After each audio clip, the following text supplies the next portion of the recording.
जी, मेरा नाम दीपक कुमार नामदेव है। हमने पटवारी भर्ती परीक्षा 2023 में मैं सम्मिलित हुआ था। इसकी सबसे पहले शुरुआत होती है कि फॉर्म भरने की डेट से फॉर्म हमारे 19 जनवरी तक भरे जा रहे थे। उसमें हमने 4 जनवरी को अपना फॉर्म भर दिया था, क्योंकि आपको भी पता है व्यापम का सर्वर वगैरह थोड़ी इश्यू रहता है। हमने 4 जनवरी को उसका फॉर्म भरा। उसके बाद हमारा एडमिट कार्ड आया। जब एडमिट कार्ड आया तो मेरा एग्ज़ाम जो है 10 अप्रैल 2023 को सीधी में सेंटर मिला। उसमें हमने जाके अपना एग्ज़ाम दिया। अपनी अच्छी खासी तैयारी थी। उसके बाद इसके लिए हमने हाड़ तोड़ मेहनत की थी। पहले से मैं एसएससी का एस्पिरेंट रहा हूँ, तो जैसे मैथ, इंग्लिश, जीके वगैरह ये तो कुछ बढ़िया थे। उसके अलावा क्या हुआ कि हमारे पास इसमें जैसे नोटिफिकेशन आया तो इसमें सिलेबस भी चेंज हो गया था, तो कुछ और एडिशनल सब्जेक्ट जुड़ गए थे। जैसे मैनेजमेंट था, इंग्लिश था और आपका एमपीजीके था। ये कई सारे सब्जेक्ट इसमें जुड़े हुए थे। इनकी भी हमको तैयारी इसके साथ करनी पड़ी थी। इसके बाद हमने 10 अप्रैल को जैसे पेपर दिया। एग्ज़ाम दे के जैसे ही मैं अपना स्कोर सबमिट किया, मेरा 144 मार्क्स आए थे उसमें। उसके बाद जब 144 मार्क्स आए तभी से हमको खुशी, क्योंकि सब बोल रहे थे कि एग्ज़ाम का जो पेपर लेवल है वो बढ़िया अच्छा खासा लेवल आ रहा है। मतलब जिसके भी 140 के लगभग मार्क्स थे, तो वो ये मान के चल रहे थे कि हमारे सिलेक्शन के चांस 90% है। तो हमको भी बहुत खुशी हुई कि हाँ शायद हमारा भी सिलेक्शन हो जाएगा। तब से हम पूरी तरह से रिजल्ट का इंतज़ार करते रहेंगे कि अब रिजल्ट आएगा, अब रिजल्ट आएगा, कब हमको अपनी ज्वाइनिंग मिलेगी, कब हम अपने राजस्व विभाग में पदस्थ हो जाएंगे। इसके बाद रिजल्ट का इंतज़ार करते करते हमारे दिन पूरे कटे। कहते हैं ना, इंतज़ार सबसे बहुत बड़ा लंबा चीज़ होता है, इंतज़ार करना सबसे मुश्किल होता है। उसके बाद 30 जून को उसका रिज़ल्ट आया तो हमने अपना, पहले तो सर्वर डाउन था, किस तरह से हमने उसको बार बार मैं व्यापम की साइट पे जाता चेक करता कि रिज़ल्ट आया, पर हमारा रात को रिज़ल्ट जाके 1 बजे खुला। जब देखा तो एकदम खुशी का ठिकाना नहीं रहा आदमी का। एकदम पूरी तरह से खुश होकर लगा कि हाँ हमारी 3-4 साल की मेहनत वास्तव में सफल हुई है।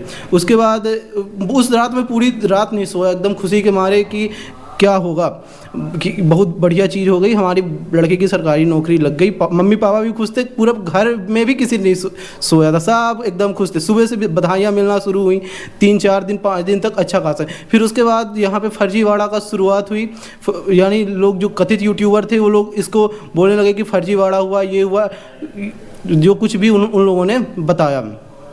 उसके बाद 13 जुलाई को विशाल आंदोलन वहाँ हुआ, वो इंदौर में आंदोलन किए कि इसमें फर्जीवाड़ा हो। इसके चलते मामा जी ने उसमें शाम को ही ट्वीट आ गया कि इस जो ग्रुप 2 सब ग्रुप 4 की जो परीक्षा है इसकी नियुक्ति प्रक्रिया हम बाधित कर रहे हैं। और नियुक्ति कुछ बोले संदेह के आधार, लेकिन कुछ लोगों के संदेह के आधार पर पूरी नियुक्ति प्रक्रिया को बाधित कर दिया गया और बताया गया कि इसमें अब एक जांच आयोग का हमने गठन कर दिया है। जांच आयोग जो है वो उसकी जांच कर रही है। फिर इसके बाद कुछ टॉपर्स के इंटरव्यू वगैरह आए, वो और कंट्रोवर्सी बढ़ गई थी।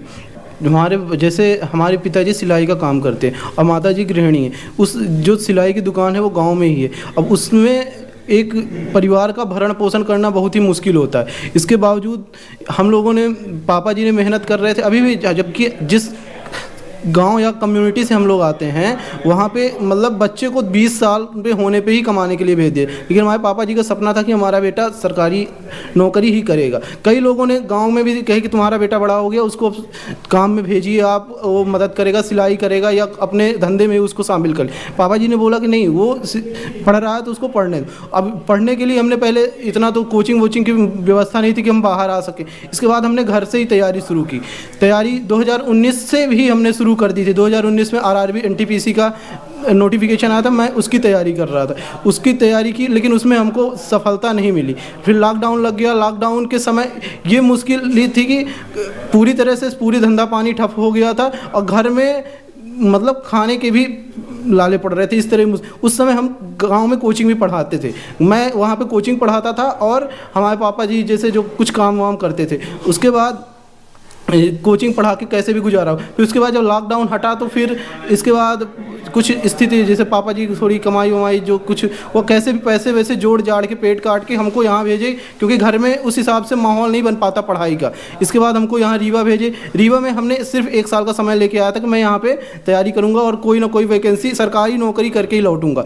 इसके बाद हमने पूरी तरह से यहाँ पर तैयारी शुरू की और अब आपने पटवारी को हमने बताया किस तरह से हमारी जर्नी, लेकिन इसमें हमको फाइनल सफलता तो मिली पर हमको नियुक्ति नहीं मिल रही है। बात ये चीज़ है, जिस चीज़ के लिए सबसे बड़ा कहते हैं ना मोटिवेशन पैसा ही होता है कि भाई फाइनल नियुक्ति दो, काम पे जाएं, जॉब चाहिए, पर वो कुछ आधार में लटका दिखाई दे रहा है।